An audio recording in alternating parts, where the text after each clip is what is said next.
herzlich willkommen. Oh Mann, dass ich das noch mache. Ja, herzlich willkommen, Lul. Ich werde heute weiter mal wieder Cubing-Shit streamen. Wir werden heute die Soon Cases lernen von CLL. Wir werden heute ein paar 3x3 Solves machen. Und wir werden dabei auch ein bisschen zu Tenet Reviews hören. Denn Tenet ist ja jetzt schon für die Reviewer draußen. Und in 2 Tagen kommt es auch in Deutschland, also in die Kinos. Und da schon ein paar Reviewer halt das Glück hatten, Tenet zu schauen und deswegen auch die erste Bewertung nach dem ersten Mal schauen zu geben. Ja, habe ich Lust, mir davon ein paar Sachen zu geben und zu schauen, wie es so ankommt. Ich habe mir schon ein bisschen was dazu angeschaut. Ein paar fanden es ultra stark, ein paar fanden es ultra scheiße. Also manche haben gesagt, das ist wirklich das nächste Nolan Masterpiece ist. Andere haben gesagt, dass es definitiv nicht ein weiteres Nolan Masterpiece ist, sondern halt eher ein etwas schlechterer Film. Aber hey, keine Ahnung, kann ich nicht viel zu sagen. Aber ich beginne erstmal eine Review, die ich gerade angeklickt habe, für euch abzuspielen.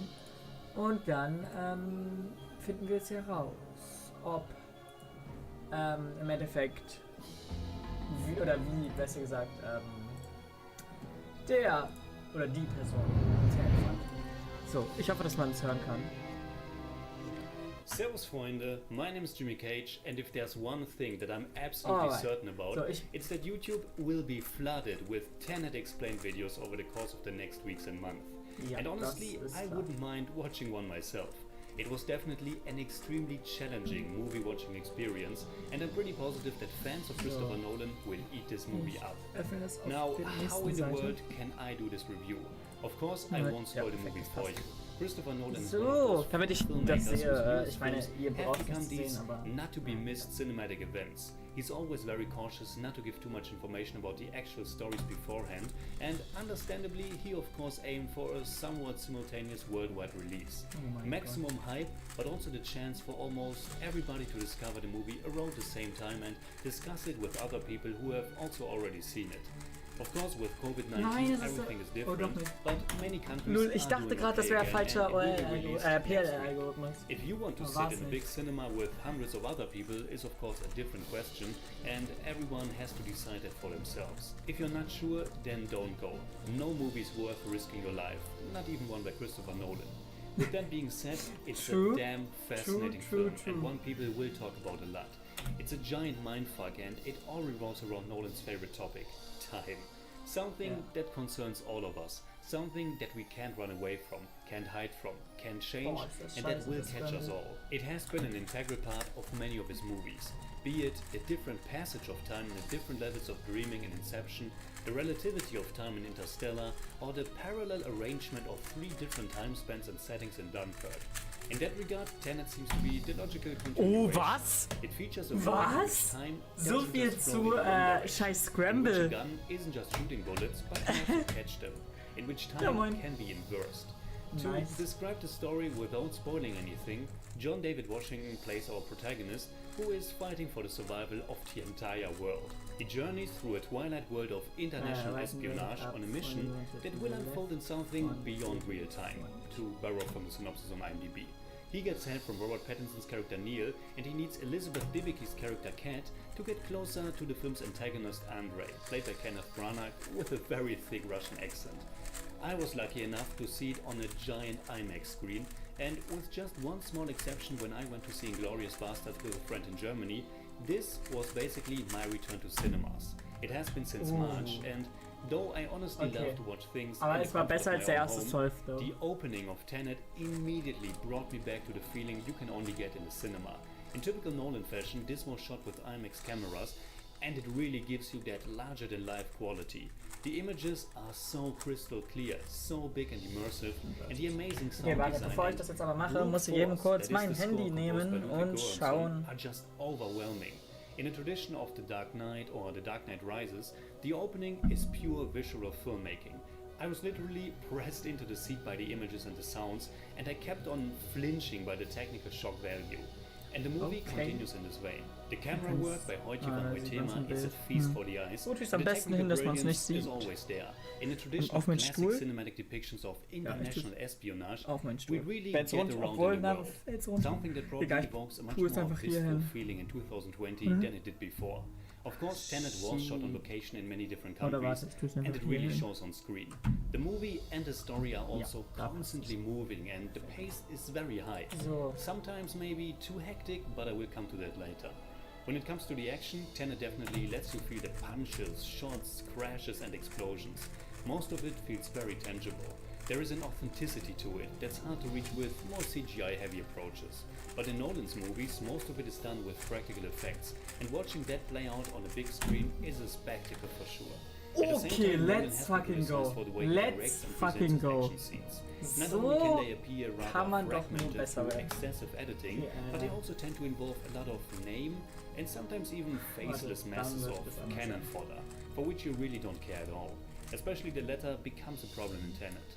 But of course there is something that makes the action scenes in Tenet stand out, and that is this mind-boggling idea of inversion. Some elements are moving in one direction in time, and some are moving in the opposite. Nolan has said something about cinema that I find vastly fascinating. That cinema itself is a window onto time. Before the invention of film, there was no way for people to conceive things like slow motion or reverse motion. So in a way, cinema gives us a new understanding or perspective on time. What Nolan is doing with it in Tenet is both fascinating, but also frustrating to some degree. When it comes to the action, it definitely is something fresh and exciting, but I have to be completely honest with you. It paradoxically somehow diminished some of my enjoyment, because orientation and a clear understanding of what is happening and why are very important aspects in fully enjoying action scenes. Being confused or being overwhelmed can mix things up. But when it gets the upper hand, my engagement begins to suffer. When you reverse time, you reverse cause and effect. But by doing that, or by fusing two different directions of time together, it becomes quite confusing, and I thought the movie wasn't doing enough to lead me through it. Of course it is a very challenging film by design, but by the end of it I felt as if it was relying just too much on the sheer novelty of the effect, which without a doubt is creating a lot of fascinating imagery, than to really evolve it enough and make it tangible to be fully invested. And while I talked about the action, I unfortunately would also apply the same criticism on the way the story is told and the characters are presented. Tenet is presented as a puzzle of which we only know a few pieces. A lot of those are hidden in the dark, and some will even remain hidden when the movie is over. Of course, these intricate entanglements are part of the charm and the appeal of a Christopher Nolan movie, and I can't deny that it is fun to try to wrap your head around what's actually going on and how everything is connected. Inception was for sure quite heavy on exposition, and normally that's something that gets criticized, but Nolan made it interesting. With Tenet, I wouldn't have mind to spend a little bit more time with exposition. Very early on, a character urges our protagonist not to ask too many questions. Don't try to understand it. Which is of course for the audience. We should try to just go with it, accept the crazy concept, which is at least rooted in science, and enjoy the exciting adventure. But I found it quite hard to keep up with the flow of the story. Now, I have no problem at all admitting that it was very difficult to always understand each and every dialogue completely. It's a very loud movie with a lot of things going on, and just on an acoustic level, I certainly missed some of what was said. And the relentless pace added to that. As a result, there were quite a few story developments and action set pieces where I was a bit clueless at first what was even the exact goal of our protagonists in that scene. Which then of course diminished my involvement in it quite a bit. Now, ever since the beginning of time, one killer counter-argument when someone didn't quite enjoy something has been, well, you just didn't get it. And in this case, I'm freely admitting that I certainly didn't get everything. But I also think part of the blame for that falls to the way the story is told. A lot of it feels rushed and not explained enough, especially when you consider the intellectual concept the movie tries to explore. And I also think it's a bit of a missed opportunity how John David Washington's character was used. It's him who gets introduced to the concept of inversion, and therefore he of course also functions as our gateway into this world. We learn very little about him actually, almost nothing about his past. And therefore, similar to a video game, he becomes more like our old hero. He isn't even addressed by a name, and when he very late in the film proclaims that he is the protagonist of this story, I liked that, but I also thought they should have done a little bit more with that earlier on. It could have been useful to show him struggle a little bit more with what's going on. Don't make him understand nearly everything right on. He's the one who could have asked more questions. Go a little bit more into detail about what's going on. John David Washington has such an incredible screen presence, and it's nice to see his character kick so much ass, but a little bit more modesty when it comes to his abilities could have maybe helped to better grasp everything happening. It's almost like the opposite of Inception, in which Leonardo DiCaprio's character Cobb was already well versed in all things dream-related, and Ellen Page's character was a stand-in for the audience to learn about all the concepts. At the same time, Cobb was such a broken character, jetzt kommt die was more about his emotional journey than everything else. Ja, ich muss aber sagen, wie schon gesagt, ich brauche nicht so viele Infos über die Backstories. Is maybe treating the audience with more confidence of keeping up with everything, but it obwohl also man made dann it halt rather hard besser to get fully relaten kann, involved. ist klar. And when it comes to the emotional component, I was really struggling with Tenet. Nolan's movies tend to be rather bleak in general, and his stories are oftentimes so heavily constructed and arranged around certain ideas and themes that the characters exist more in behalf of the story than for their own good. Which doesn't mean that his movies aren't still able to really resonate with people on an emotional level. Cobb's whole tragic story in Inception, combined with the apocalyptic imagery and the devastating music by Hans Zimmer, always gets me. But the emotional anchor in Tenet feels a lot shallower and more generic.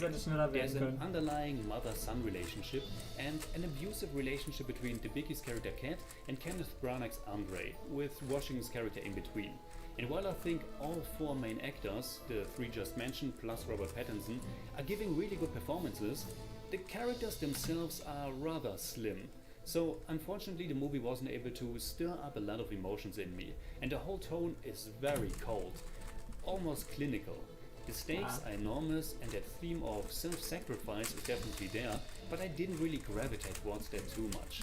And because of all the different things I have said now, the whole finale was actually a rather big disappointment. The scope of the practical effects is immense, but how we get there felt muddled. The action is quite confusing, it is so much centered on faceless masses and military spectacle, and the personal and high stakes both couldn't quite get to me. This might sound harsh, but I felt really lost.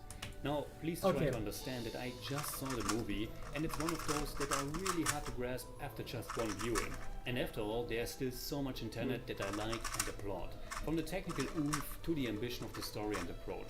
It's a very interesting, very fascinating movie. And in its apocalyptic prospect, it's also very timely. Seeing the outcome of our world in the hands of a toxic sociopath sadly rang very true. As well as having our protagonists rely on a mask to survive in certain circumstances. So, in German I'd say, mit Tenet führt Christopher Nolan seine Faszination für die Zeit auf technisch wirklich umwerfende Art und Weise fort. Seine Bilder, Töne und die Musik von Göransson sind fantastisch. Sein neues Puzzle ist beeindruckend und ambitioniert. Leider hat es mich emotional, aber auch sehr kalt gelassen. When it comes to my rating, there's a lot of wiggle room, and a second viewing could easily make this an 8. But maybe also a 6. For now, I will go with the middle, a 7 out of 10. More like 6.9, but I don't do that. That part is a little dramatic.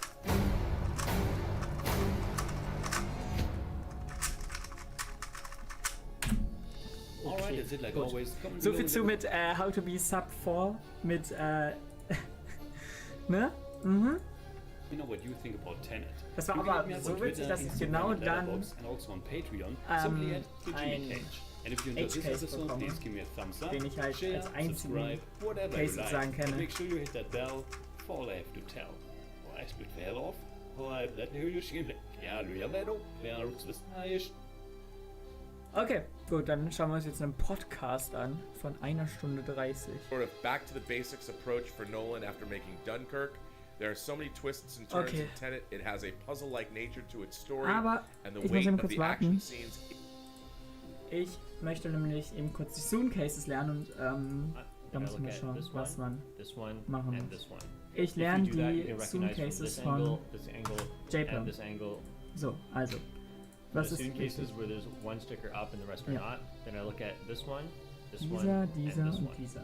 If you do that, you can recognize from this angle, and this angle, but not this angle because you can't see those three stickers. You can't see this one back here. Wait. So from this angle is actually du these kannst three von you can jedem use, Winkel but das in this sehen. video I'm just talking about these three. So you can Also figure von out these jedem if you Winkel. want, but I'm just going to talk about these. If these two are opposite and this one is not,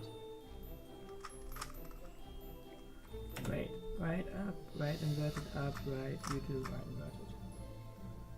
Okay, wann in this mach ich video I'm das? just talking about these three. So you can figure out these if you want, Achso, but I'm just going to talk about die drei, über die drei redet er. Gut. these. If these two are opposite and this one is not,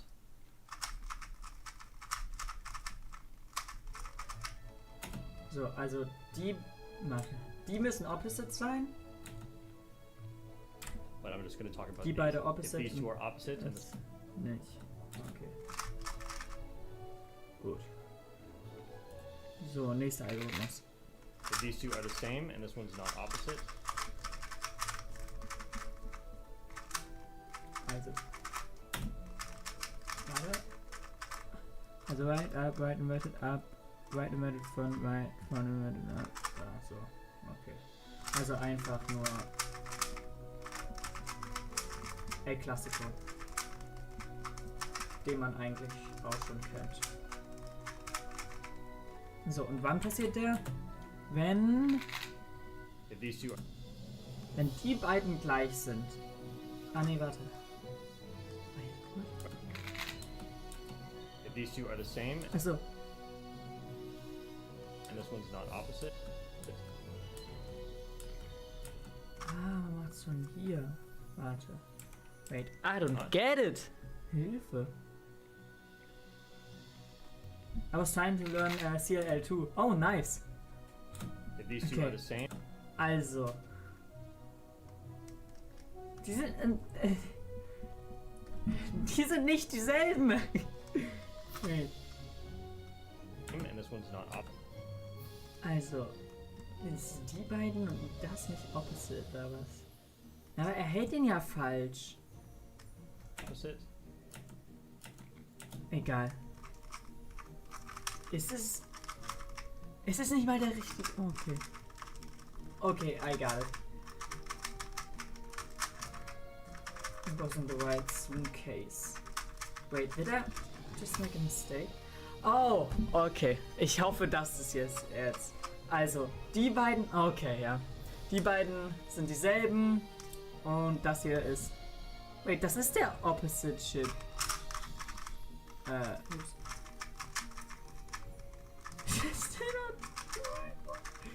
Ah, Hilfe. Bitte. Wait a minute. Okay. Maybe this one. Na, auch nicht. Ach. Oh my god. Okay. So now. Was haben wir hier? Also, wir müssen. Die beiden müssen gleich sein, sind sie aber nicht. Okay, dann solve ich den einfach einmal und mach den Algorithmus nochmal. Okay. Ah! Ah. Right up, right inverted up. Right inverted front inverted, right, you two. Yeah!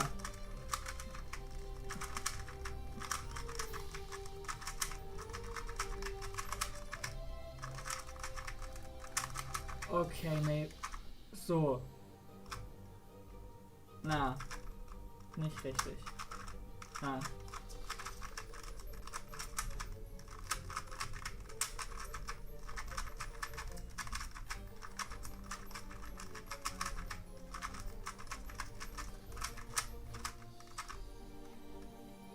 Das ist opposite.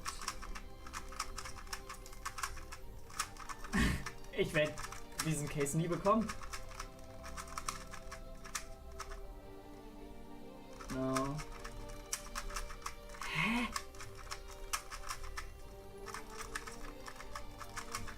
Trick the Matrix. Shit.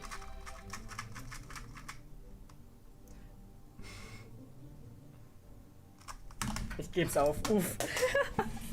Ich geb's for real auf. Ich geb's einfach auf. Okay.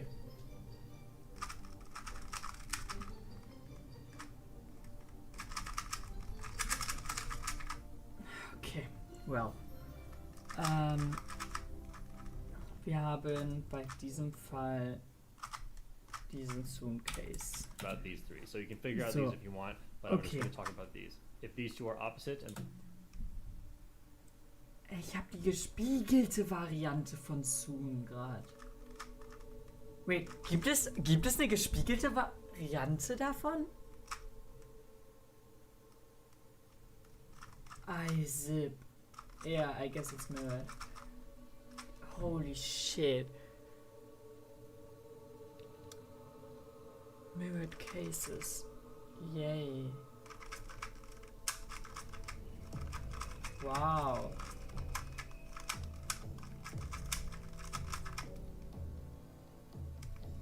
Opposite und nicht opposite.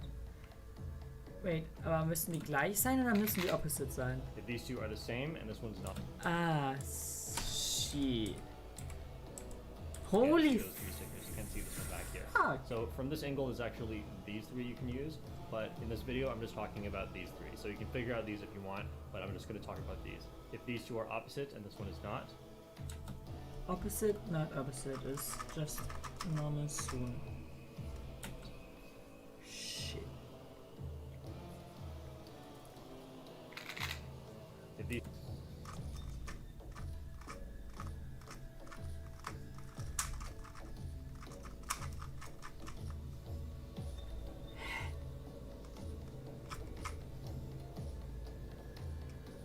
Same, opposite. Oh ja. Ich habe den Algorithmus falsch gemacht, glaube ich. Jetzt sind same und nicht opposite. Okay, aber wenn ich den jetzt weitermache. Da ist mein Fehler gewesen. Okay. Got it. Okay. these two are the same and this one's not opposite, You two, right?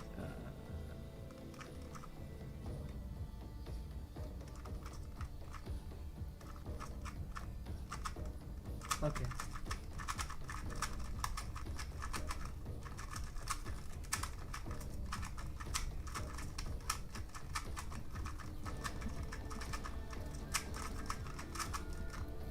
Okay, got it. Mm-hmm. Wow.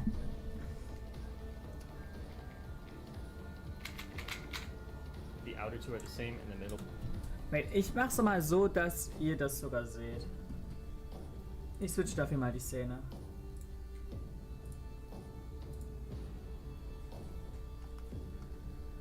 So.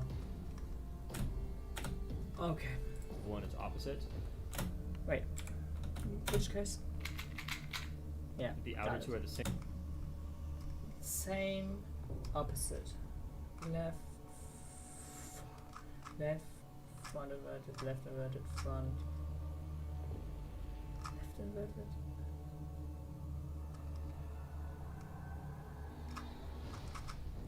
No, wait. Same and the middle one is opposite. Also, theoretisch. Wait. Is it this case? The outer two Same, opposite. are the same and the middle one is opposite. Yeah. Right.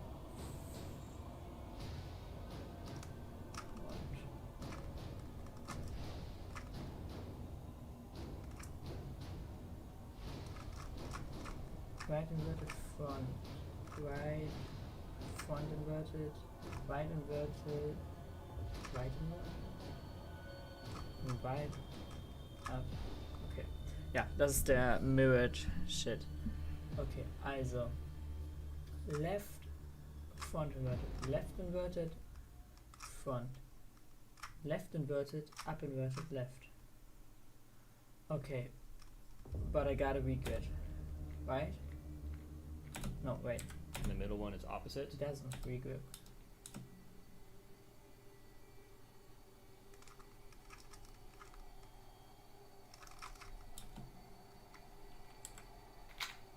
the outer two are the same and the middle one is opposite.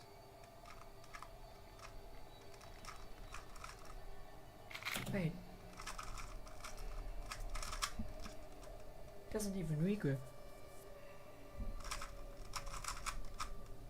Oh. Oh, fuck. I hate this thumb shit. Wait, that's even. No. The outer two are the same and the middle one is opposite.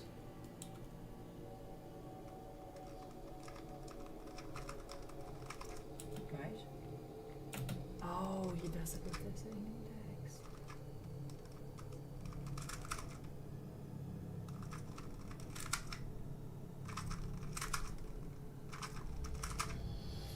Okay.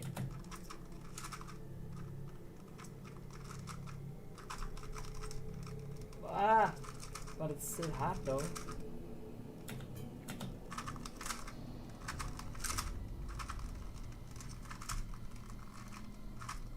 I don't get it. Okay. If these two are the Anyway. same. Das ist, wenn die beiden same sind, opposite. Right?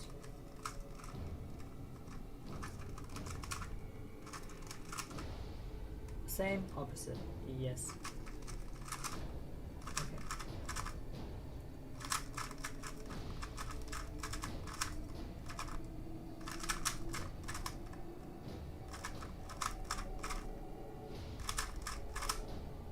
Okay, normal soon case is.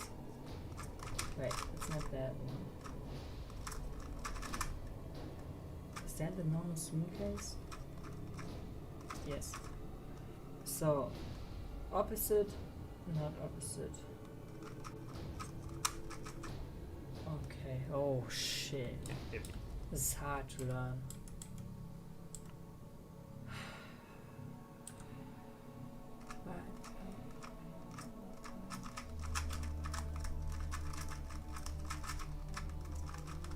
Weil es ist nicht schwer zu lernen, aber es ist schwer zu recognizen.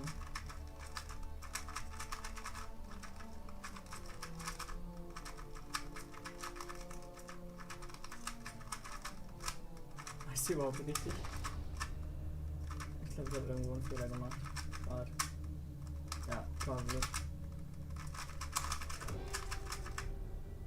Oh fuck. Okay. Wow. Das ist fucking nochmal hart. Ei. Gut, dann werde ich heute nicht so viele Zoom Cases lernen. Und CLL aufeinander verschieben. Aber ich habe ehrlich gesagt da nicht so viel Lust drauf. Gebe ich ehrlich zu. Egal, dann hören wir uns weiterhin den Podcast an. It is enormous. The 150 minutes flew by. Quite honestly, I still don't fully grasp a few things within the story, which I love. I love to hear that. A second viewing will help clear a few things up, but it's very much a time travel movie done in the most deliberately complicated of ways. Bring it on. That makes my blood flow, let me tell you. If Inception was about dreaming, then Tenet is about reversing time and righting the wrongs of the past. Does that mean the distant past? Or the recent past? I don't know. I'm glad I don't. The locations are also stunning. This was shot on location in many countries. This will probably make a boatload of money because it gives Nolan fans exactly what they want. And the final scene... And the final scene. Exactly what they want. And the final scene does bring the need for multiple viewings. Now, I would say this whole review, because it has no specifics, could just be a bunch of bullshit. But I do think the idea of the final scene brings the need for multiple viewings, which I like. I mean, the end of Inception with the top spinning, I'm still debating about it with people. So, but hey, all good there, right? Don't you want to see it? Makes me want to see it.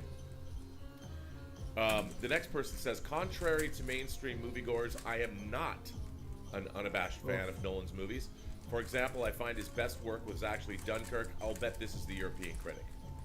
In that movie, he tried to abstain from giving us his usual puzzle and just made this masterfully technical and minimalist version of World War II. Other films of his I like are Memento, Insomnia, The Prestige, and The Dark Knight, up until the final 20 minutes. No, I don't particularly love Interstellar and Inception. What? They felt like forced visions to me, as if he was trying to show off, purposely confusing us in the process, rather than just telling his story in a coherent fashion. I don't feel that way. I also never thought that he was great at shooting action. He doesn't like lingering on a shot for too long, always cutting from shot to shot. Regardless, Tenet is not Dunkirk, but we already knew that would be the case. It is, however, far better than Inception and Interstellar, because A, there isn't as much exposition, and B, the actors actually act, especially a stellar John David Washington, who's quickly becoming... Das ist so mein Problem mit Tenet. Manche sagen über Tenet... Hi, herzlich willkommen im Chat. Das ist mein Problem mit Tenet. Manche haben jetzt schon über Tenet gesagt, dass es noch mehr Exposition macht als alleine Inception. Und Inception war Exposition pur. So. Aber andere sagen, null Exposition wurde in Tenet gemacht und alles wurde halt während nicht Action, aber während von dem Film, sag ich mal, aus alleine beigebracht, ohne das zu erzählen, sag ich jetzt mal. Ohne es auf einen Zuschauer zu forcen. Und das ist das Problem gerade mit Tenet bei mir, weil manche sagen halt, Exposition viel zu viel benutzt und andere sagen gar keine Exposition benutzt. Ja, was ist denn jetzt richtig? Oder was ist die Wahrheit? Weil ich meine, das ist ja nicht eine eigene Meinung, ob Exposition benutzt wurde oder ob keine Exposition benutzt wurde. Weil das ist ja eigentlich nur ein Fakt. Also ich meine, klar, jeder sieht vielleicht irgendwie anders, was als Exposition zählt, aber Exposition ist ja eigentlich schon definiert. Und da hat nicht jeder eine eigene Meinung drüber, ob das jetzt Exposition ist oder ob das jetzt keine Exposition ist. Sondern es ist ja eigentlich nur für alle gleich, dachte ich zumindest. Aber anscheinend nicht. Anscheinend haben viele verschiedene Sichten auf, was Exposition ist und was nicht. Weil sonst würde es ja nicht diese Mixed Reviews geben über Exposition ist alles dieser Film gefühlt. Oder der Film besteht nur aus Exposition. Oder halt solche Reviews wie das hier gerade, das sagt, dass gar kein... I mean, like father, like son. I will watch Denzel Washington in anything. The old proverbial reading the phone book. I think his son is a great chip off the old block. So nicely done, John David Washington. And better yet, nicely done, Denzel Washington and your lovely wife for creating a son that is following in your footsteps. I also loved Elizabeth Debicki's role, who was just cast as Princess Diana, and she's like 6'3" or something. Robert Pattinson is the cool and calm, demeaned fella, a la DiCaprio in Inception, and see the reverse engineering plot device is actually not that complicated. You can follow this movie and not get too lost. Yes, much like some of his other movies, Tenet plays a lot with time and fate, but it does so in a refreshingly concise way. The action scenes are also flat out great. It feels like Nolan has learned a lot from his experience in Dunkirk. He's now much more confident in the way he stages his action. There's barely any overreaching. It all feels very effortless. Well, Warner Brothers is set to open Nolan's long-awaited epic in over 7. Das Review... dieses Review sagt, ja, man hat's verstanden, man kann alles verstehen. Und dieser Film ist so leicht eigentlich zu verstehen, man bekommt alles mit. Aber ich glaube das noch nicht mal, weil, ich meine, wie so sagen denn so viele andere, es ist noch komplizierter als alle Filme, die er bisher gemacht hat. Was ich glaube zurzeit ist, dass dieser Reviewer oder der das geschrieben hat, denkt, dass er alles verstanden hat, obwohl er eigentlich nichts verstanden hat. Weil es gibt auch irgendwie, wie hieß das, irgendwie so ein Statement oder so, irgend so ein Sagen, so die nichts verstehen, denken, dass sie es verstehen, weil... Oh Mann, ich krieg's nicht mehr zusammen. Oh, scheiße. Ja, keine Ahnung. 70 countries worldwide. Unfortunately, not in California or New York. even though we're not countries, perhaps we should be, including Europe and Canada starting on Wednesday, August 26th. I mean, I am being flooded with people sending me their ticket stubs for Tenet and their seating charts, and you know, I'm happy for you. I'm happy for you. I am. You know, I don't begrudge you all for getting to see my most eagerly awaited movie of the summer, even more so than Die Another Day. There's still no word yet on whether the two biggest American markets, New York City and Los Angeles, will allow Tenet to screen in their theaters, mostly due to the restricted COVID-19 laws that have been put into place in their respective states. Well, there is a word, and it's not going to open in New York, and it doesn't look like it's going to open here. So, what a monumental bummer this is. But it's interesting, I mean, hearing these very unspecific comments about Tenet. Maybe I would assume that this author wouldn't have published these things if they weren't true, but maybe they're not. I mean, this just sounds like something, those are easy comments to say, not very specific, but the second person was more specific than the first. These are the only two Tenet opinions that I've seen so far, and we're going to get flooded. There's going to be a deluge of them coming soon. Now look, as I've told you, I'm all about, there are two things that attract me to stories. One is authorship. When I know that the author of whatever it is, my favorite writers or especially filmmakers in the case of movies, there are people whose movies I will go see regardless. Most of them are auteurs, David Fincher being one, Martin Scorsese being one, Christopher Nolan being one, Catherine Bigelow being one, Wong Kar-wai being one. I mean, I just know that I will be nourished in some way, whether it's intellectually or I will enjoy the story, it'll take me on a ride, something like that. That's what I'm looking for in my movie-going experience. And I think one of the great things about Christopher Nolan is there's real authorship there. And in terms of action, I mean, one of the interesting things, I've never thought that Christopher Nolan was necessarily bad with certain action. Large-scale action, I've never had a problem with him. I think where it gets dicey, and this is true of a lot of filmmakers, is when you're dealing with things like hand-to-hand combat. It's hard to shoot. You know, unless you have the kind of choreography you get in my beloved The Rad, or the Rad 2, even Radder. And for those of you who are new here, I'm talking about The Raid and The Raid 2 Barandal, where they can allow shots to linger because the choreography is such that they're amazing to watch, and that's what you want to see. It's really, really difficult to shoot great action when, say, someone, whether it's a stuntman or not, is wearing a suit like the Batsuit. It's tough. It's hard to do that. So when you're shooting a fight with, say, Bane and Batman, it's tough if you're Christopher Nolan to make those fights look very convincing. It's difficult. But for bigger action, especially like I really love what he did with Dunkirk, and even in Inception, there's a lot of big action set pieces that I felt really, really worked. It's when he gets down to the smaller hand-to-hand level action that I think his work sort of falls apart. But I'm very, and an intellectual idea, like I used to tell people when I was a kid going to the bookstore, and I read a lot of, I'll admit it, I read a lot of trash horror and science fiction novels, but it was because there was something that would grab a hold of my imagination, something interesting. Yeah, and it's like if I didn't buy a book initially right away, if I thought about it like the next day or two, the premise of the story, I would have to go and get that book. It would take root in my brain. The idea of it would take root in my brain, and I'd have to get it, man. I'd have to see that shit or read that shit. And there's, I have a lot of books here that I feel that way about. Like, well, none of them right here exactly, but that I have within that I can grab. But that was true. Whether it was, and Tenet has that kind of a story. I don't know what's going on, but the way inversion, however it works, I don't know. But obviously, time travel stories are irresistible anyway. But I know nothing about what this.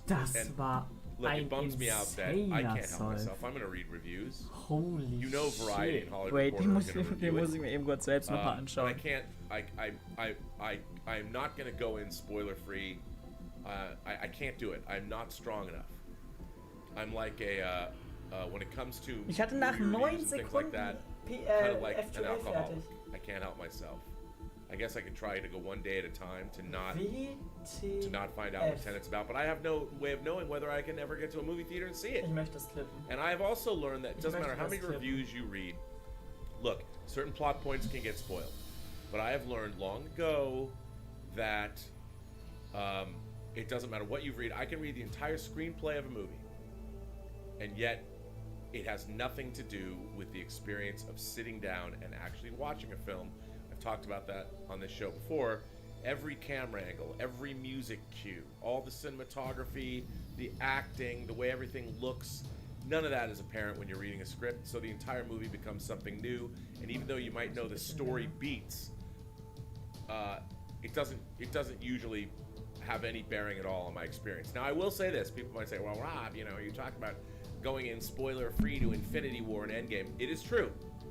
It is true. I did go in spoiler-free to both Infinity War and Endgame, and I had a hell of a good time. It was fan-fucking-tastic. And I'm glad I did that. It was so much fun. I was really looking forward to that. I've loved the MCU. I've been reading comics my whole life. And that movie, I mean, some people talk about how Infinity War and Endgame, they're comparing, they always compare and contrast. Well, Infinity War is better. Well, I would say they're different movies. They have different, but if you watch them together, you sit down and you rock that double bill and you watch it as a full story. It's an amazing experience. Those movies work so well together. They're so fulfilling from a science fiction fantasy standpoint. I love them, but I did go in spoiler free. And I loved them too. And with Tenet, I wanted to go spoiler free. But I don't think that's going to be the case, which sucks. Keine Ahnung. Ich komme gleich wieder. Ich muss I'm very excited. These two brief reviews of the first impressions of Tenet, assuming they're real, and I believe they're real. I'm more excited than ever before. Can't wait to see it. And what's really interesting, if you watch the trailers closely, while they tease what their inversion is, there's nothing that gives away the plot. I mean, I even saw that IMAX sequence. I don't know what was happening there. I mean, I knew what we saw, but how does that work within the plot of the story? I do not know, and I'm pretty excited that I don't know, and so I hope you guys are excited as well. Because what a way to go into movies. So anyway, Desmond is here. Hi, Toy Man. Thanks as usual for your work. Do you think the PVOD $30 Disney model may add the following? An additional pre-movie before the actual movie? Like a small budget movie like in the pay-per-view fights? Pre-fights before the main event? Up the price of their Disney Plus subscription to cover the costs of their yearly movie calendar budget? 3. The $30 POVD offering is mainly to test to see if they can make back the money for the current properties they've invested over $200 million in. Then moving forward, adjust the production budgets to fit the streaming subscription model. Given the social situation with many people not being able to make an income consistently, they would have to be wise not to raise prices too high to build it into the subscriptions and have one viewing payment. If studios cut out theaters, that would seem to allow the shift of budgets or profits that would have gone to theaters to get moved toward digital advertising on ad networks.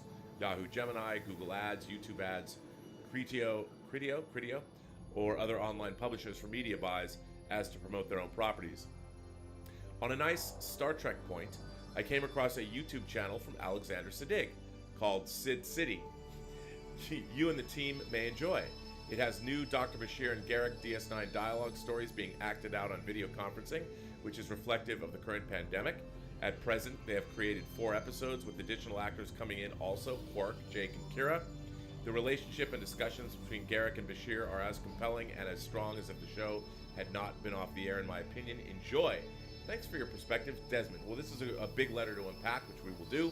But to start with your last point first, yes, I have watched Alexander Siddig's channel, and it is delightful.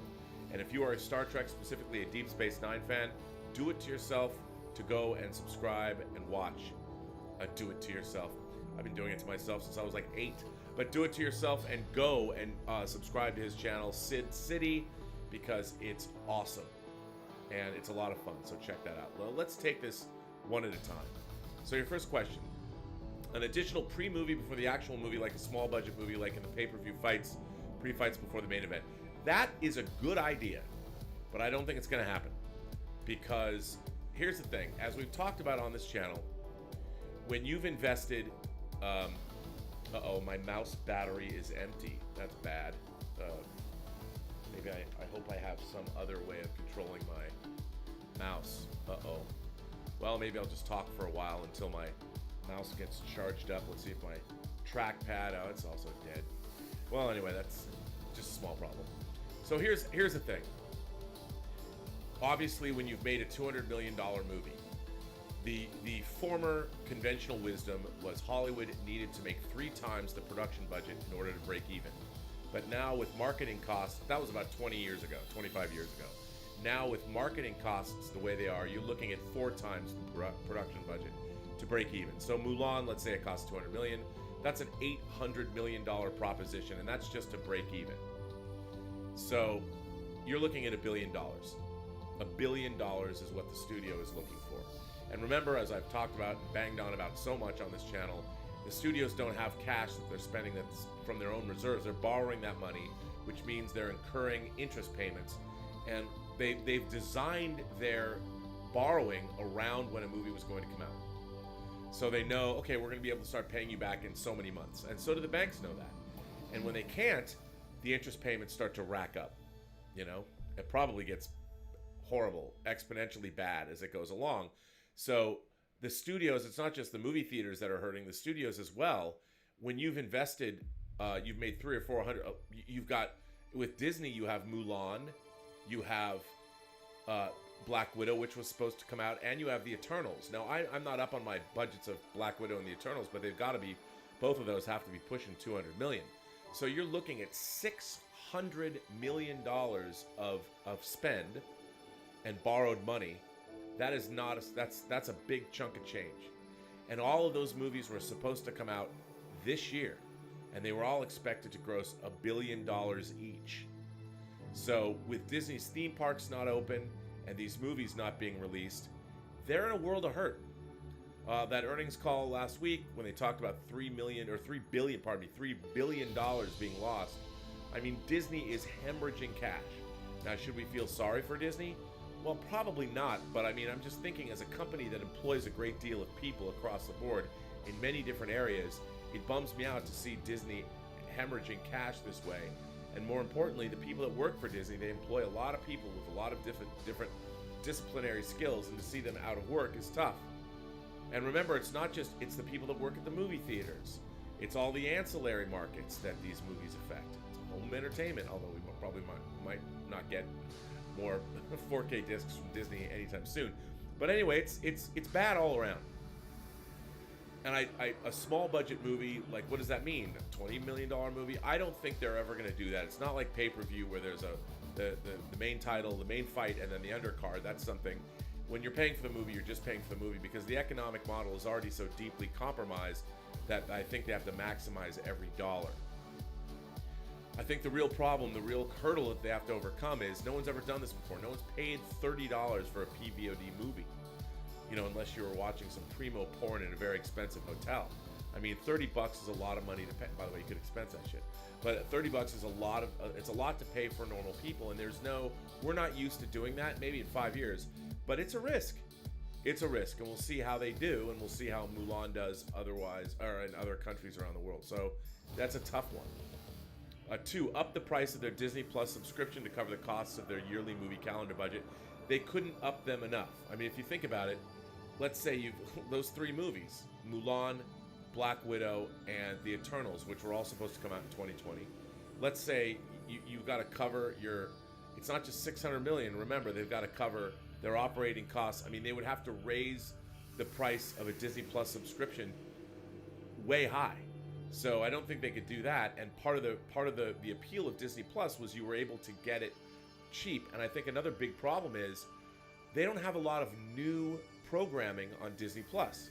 So they can keep the price down to $6 or whatever for a while because there's not enough new programming to justify that expense. I mean, remember, Mulan, while it would wind up on Disney Plus, they're using Disney Plus as a delivery system, but you can't think about Mulan necessarily being part of Disney Plus now. This is something new. Mulan wouldn't show up on Disney Plus till around Christmas time. So this is new, and I hope people are going to take all of this in the spirit that it's intended. We'll see if it works. Number 3, you say the $30 PVOD offering is mainly to test to see if they can make back their money for all the current properties they've invested $200 million. It is, but I don't think they can make back their money. I think they're seeing how much they can make. Remember, they're going to have theatrical releases around the world, such as China, places like China. Maybe they can make back a chunk, but if in tandem with theatrical releases around the world and what they might get from this, if it's a smash hit. And by the way, there has yet to be, Trolls World Tour did okay, but there has yet to be a blockbuster movie on PVOD. Mulan might be the first, could be because of families, but this is the Wild West, man. Nobody knows what's going to happen. So, given the social situation with many people not being able to make an income consistently, they would have to be wise not to raise prices too high to build it into subscriptions and have one viewing payment. That's what they eventually want to do. But for the time being, for the next couple of years, people are still making these $200 million movies. No Time to Die, is that going to come out? I don't know. No Time to Die might. No Time to Die might, and I think because, from what I've read, the production costs were covered. It was No Time to Die. The loans that were taken out to pay for the film have been paid. I would imagine that Barbara Broccoli herself probably used the family business and paid it off, so you don't incur interest payments anymore. Maximize their dollars. We will see. I have a theory. My theory is that Michael Wilson and Barbara Broccoli, after this movie, are going to sell off the James Bond franchise. They ended here. They've got a run from 1962 to 2020, 25 movies. They end on a high note, presumably. And they send, Michael Wilson's almost 80, if he's not 80 already. Barbara Broccoli, while she's still adorable, and her job is to produce James Bond movies, that's like her job. And she's very, very wealthy. She's like the perfect woman. But she's also getting old. How long do you want to do this? These movies are difficult to make. Why not enjoy your life? So maybe No Time to Die will also go SVOD in this country, depending on and because remember, the Bond franchise makes much more money worldwide than it does in America by a wide margin. If something grosses 200 million here, it could still gross 800 million worldwide. So the American market, it might open that way here. After Mulan, I'll tell you one thing, I'd drop $50 to see No Time to Die. I'd invite friends over or whatever, but I want to see it. And if I bought tickets for Elizabeth, Sophie, and Zoe to go, 4 of us at the ArcLight already were pushing $50 right there. Then popcorn, then we have drinks there, and then we go to dinner there. That's a $200 night out at the movies for us, family of 4, because we do it up. So I would absolutely pay $50. I wouldn't get to see it in the theater, but we'll see. If studios cut out theaters, that would seem to allow the shift of budgets and profits that would have gone to the theaters get moved more towards digital advertising on ad networks. Yahoo, Gemini, Google Ads, YouTube Ads. That's actually a good point. It's true. But I don't think they would advertise any more than they already do. I don't think you're going to see a deluge of more advertising. But what you're going to do, the studios are going to be able to put a lot more money back in their coffers and repay those loans sooner. But what it doesn't do is protect movie theaters. And while AMC and Universal have an interesting deal, it's not the same with Disney. So we shall see. It's all very interesting. It's the Wild West. Hard to say what's going to go on. Let's see. I got enough juice that I can continue on. See, that's why I talk all the time. What a great letter. Desmond, thank you. You are my constant. So, thank you for writing it. Appreciate it. Let us see what we have here. Stephen Goggin is here. Stephen Goggin writes in and says, Dear Robin listeners, I have been just rewatching some James Cameron movies again, and I noticed something. A recurring theme, mainly a number of his movies have the same sort of ending. In Terminator 2, the Terminator robot dies by going into an abyss of fire. In Aliens, the alien dies in the void of space. In Titanic, Leonardo DiCaprio dies in the deep sea. in the abyss itself, Ed Harris goes into the abyss, but he comes back out of the abyss. In Solaris, George Clooney goes into the AI abyss. In Alita Battle Angel, the male character who dies twice, first as a human and then as a cyborg, dies from falling from a great height. What is it that James Cameron is trying to tell us about the abyss? Is it a variation on the symbolism in the hero's journey? Just thinking aloud after watching Alita Battle Angel, and I thought, oh, how many times can you have the same sort of ending in different movies done by the same director? P.S. Two other interesting movies I've watched, The Platform and Mortal Engines. Do not watch any trailers, jump in and watch them. Till next letter, live long and prosper. Stephen Goggin, The Irishman in Somerset. Yeah, I would suggest everybody watch The Platform. It's very, very interesting. Very well done. It's on Netflix. It's a Spanish movie. And yeah, don't even read anything about it. If you have not heard about The Platform, I know a lot of you have. If you have not, just go watch it. Don't say anything. Mortal Engines, I thought was a lot more fun. I didn't see it in the theater. I should have. Again, it's a movie that's really interesting. I thought it was really compelling. Is it great? Not great, but it's certainly worth watching. It held my interest. So good choices there. Let's see.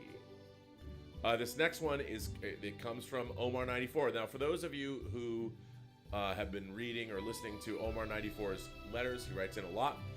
His letters, when he makes suggestions, are going on our website as a special section. Omar's, I don't know what we're calling it, but Omar's Suggestions of the Day. So check that out. That's on the burnettwork.net website. That's where you can write me letters or send me videos. Hi, Rob. I don't know if I'm right about this. Maybe I'm nitpicking. But I find a lack of verisimilitude in most movies when it comes to production design. Let's use the new Star Wars movies or Marvel movies as an example.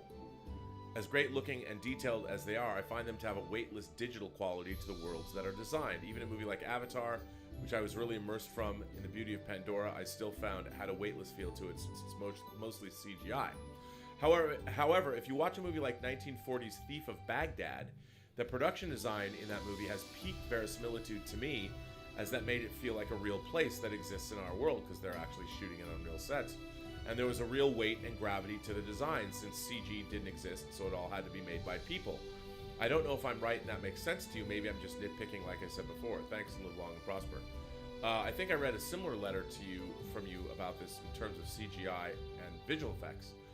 I agree. You know, I think, let's go back to Christopher Nolan. He likes to shoot in practical locations. He likes to build things. You like to see things. He doesn't like to use CG. I mean, if Roland Emmerich had made Dunkirk, he wouldn't have even shot it on the beach. He just would have CGI'd it all. He would have stagecrafted that whole movie. But I agree with you. I do like seeing real environments. I like characters in real environments. There's nothing like it. Although it's getting more and more difficult to tell, but I do think that, like you, I do appreciate peak verisimilitude when you're shooting on real sets with real people. Although those days are obviously numbered, it's going to be harder and harder to pull that off because we have such great effects technology now, so it's hard. Guess who is here? Ian Samuels is here. Rob and fellow Robservationist. He's Starfleet Command's elder statesman, Captain James T. Smirk, back in action after an 80-year retirement with his old crew. The galaxy's original well-balanced, multi-ethnic, equal opportunity team. How do they stay alive? It's all thanks to Mr. Smock's discovery of that life-giving substance, yogurt. Yes, that's right, a Star Trek parody, one called Star Wreck by writer Leah Roliniski. Well, the first book in the series is in fact called Star Wreck, The Generation Gap, published in 1990. Action takes place aboard the USS Endocrine. A sequel would soon follow in 1992, Star Wreck 2, The Attack of the Jargonites. In the same year came Star Wreck 3, Time Warped, Then, Now, and Ever. In 1993, Star Wreck 4, Live Long and Profit, and Star Wreck 5, The Undiscovered Nursing Home. In 1994, Star Wreck 6, Geek Space Nine, is the first to have the new USS Endocrine, based on the Enterprise D and is under command of Jean-Lucy Ricardo, followed by Star Wreck 7, Space the Fido Frontier. Also in 94, there was the first of a series of finished movie adaptations of the books. Anyone interested? Not easy to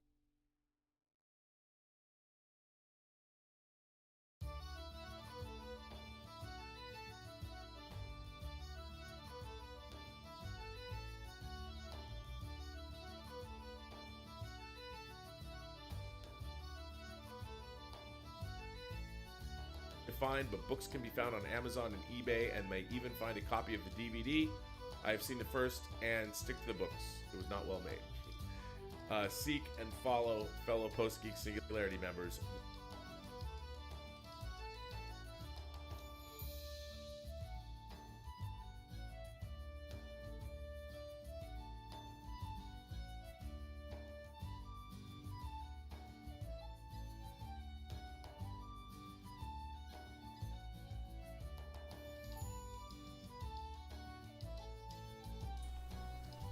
Ich möchte definitiv nicht die 200 Tage verpassen von Daily Life. Also ja, herzlich willkommen. Oh mein Gott, ich glaube, ich war die ganze letzte Zeit gemutet. Egal, ja, danke fürs Zuschauen. Wir sehen uns morgen wieder. Bei YouTube könnt ihr mich gerne abonnieren, falls ihr da schaut. Falls ihr auf Twitch zuschaut, könnt ihr mir gerne folgen. Wie schon gesagt, wir sehen uns morgen wieder. Ich werde heute schauen, wie lange ich jetzt schon live bin, daily, damit ich die 200er Marke nicht verpasse. Bis dann. Ciao. Peace out.